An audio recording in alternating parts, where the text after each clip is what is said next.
13वां अध्याय आभ्युदयिक श्राद्ध, प्रेत कर्म तथा श्राद्ध आदि का विचार।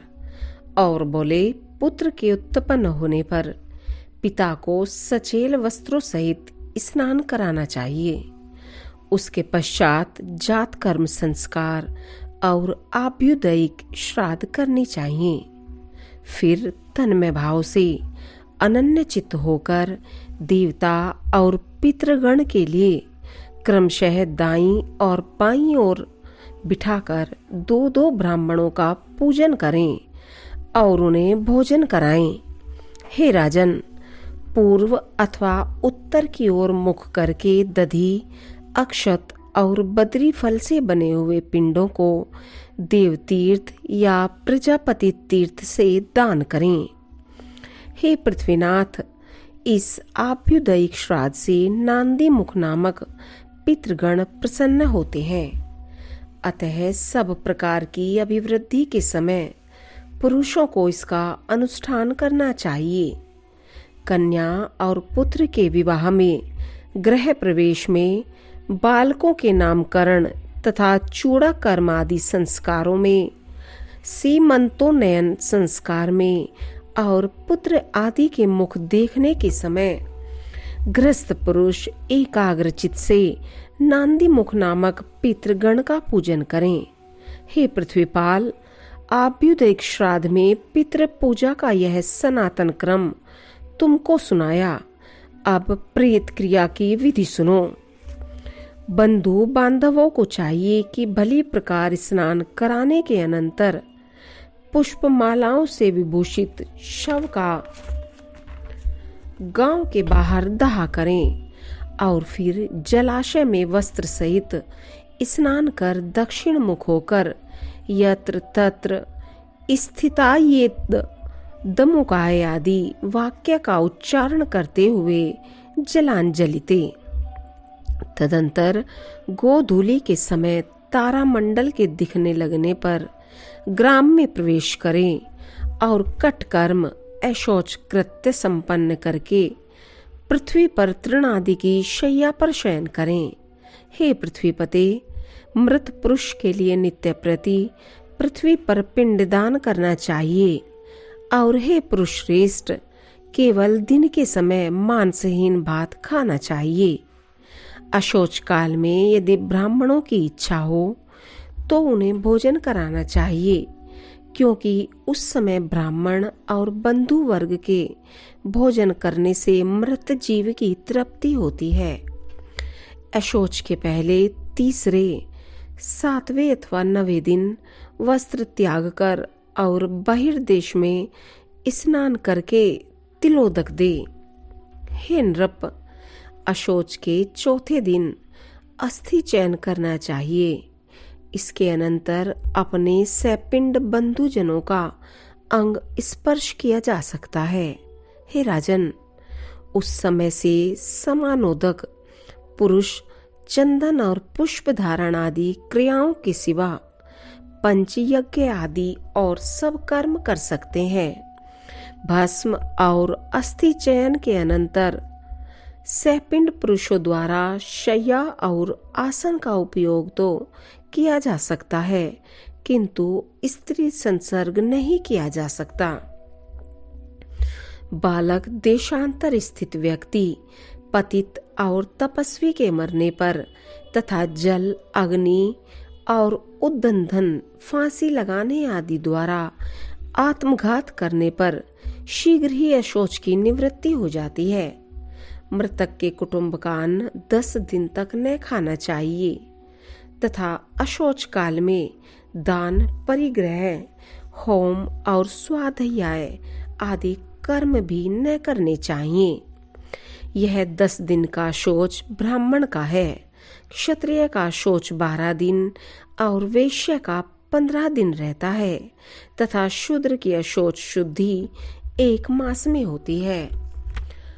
अशौच के अंत में इच्छा अनुसार अयुग्म 3, 5, 7, 9 आदि ब्राह्मणों को भोजन कराएं तथा उनकी उच्चिष्ट जूठन के निकट प्रेत की तृप्ति के लिए कुशा पर पिंड दान करें। अशौच शुद्धि हो जाने पर ब्रह्म भोज के अनंतर ब्राह्मण आदि 4 वर्णों को क्रमशः जल, शस्त्र, प्रतोद, कोड़ा और लाठी का स्पर्श करना चाहिए। तदंतर ब्राह्मण आदि वर्णों के जो जो जातीय धर्म बतलाए गए हैं उनका आचरण करें और स्वधर्मानुसार उपार्जित जीविका से निर्वाह करें। फिर प्रतिमास मृत्यु तिथि पर एकोदिष्ट श्राद्ध करें, जो आवाहन आदि क्रिया और विश्वदेव संबंधी ब्राह्मण के आमंत्रण आदि से रहित तो होने चाहिए। उस समय एक अर्घ और एक पवित्रक देना चाहिए तथा बहुत से ब्राह्मणों के भोजन करने पर भी मृतक के लिए एक ही पिंडदान करना चाहिए।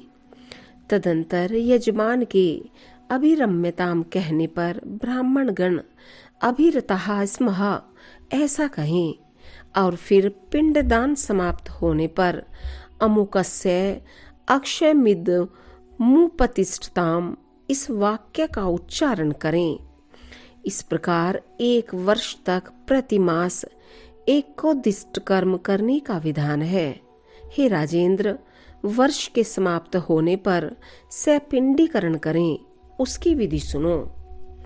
हे पार्थिव, इस सपिंडीकरण कर्म को भी 1 वर्ष 6 मास अथवा 12 दिन के अंदर एकोदिष्ट श्राद्ध की विधि से ही करना चाहिए। इसमें तिल, गंध और जल से युक्त 4 पात्र रखें। इनमें से एक पात्र मृत पुरुष का होता है तथा 3 पितृगण के होते हैं। फिर मृत पुरुष के पात्र स्थित जल आदि से पितृगण के पात्रों का सिंचन करें। इस प्रकार मृत पुरुष को पितृत्व प्राप्त हो जाने पर संपूर्ण श्राद्ध धर्मों के द्वारा उस मृत पुरुष से ही आरंभ कर पितृगण का पूजन करें। हे राजन, पुत्र, पौत्र, प्रपौत्र, भाई भतीजा अथवा अपनी सपिंड संतति में उत्पन्न हुआ पुरुष ही श्राद्ध आदि क्रिया करने का अधिकारी होता है। यदि इन सब का अभाव हो तो समानोदक की संतति अथवा मातृपक्ष के सपिंड अथवा समानोदक को इसका अधिकार है। हे राजन, मातृकुल और पितृकुल दोनों के नष्ट हो जाने पर स्त्री ही इस क्रिया को करे, अथवा यदि स्त्री भी न हो तो साथियों में से ही कोई करे, या बांधवहीन मृतक के धन से राजा ही उसके संपूर्ण प्रेत कर्म करे। संपूर्ण प्रेत कर्म 3 प्रकार के हैं: पूर्व कर्म, मध्यम कर्म तथा उत्तर कर्म। इनके पृथक पृथक लक्षण सुनो। दाह से लेकर जल और शस्त्र आदि के स्पर्श पर्यंत जितने कर्म हैं उनको पूर्व कर्म कहते हैं, तथा प्रत्येक मास में जो एकोदिष्ट श्राद्ध किया जाता है वह मध्यम कर्म कहलाता है। और हे नृप, सपिंडीकरण के पश्चात मृतक व्यक्ति के पितृत्व को प्राप्त हो जाने पर जो पितृकर्म किए जाते हैं वे उत्तर कर्म कहलाते हैं। माता पिता सपिंड समानोदक समूह के लोग अथवा उसके धन का अधिकारी राजा पूर्व कर्म कर सकते हैं, किंतु उत्तर कर्म केवल पुत्र, दौहित्र आदि अथवा उनकी संतान को ही करना चाहिए। हे राजन, प्रति वर्ष मरण दिन पर स्त्रियों का भी उत्तर कर्म एकोदिष्ट श्राद्ध की विधि से अवश्य करना चाहिए। अतः हे अनग, उन उत्तर क्रियाओं को जिस जिस विधि से करना चाहिए वह सुनो। इति श्री विष्णु पुराणे तृतीय अंशे त्रयोदशो अध्याय।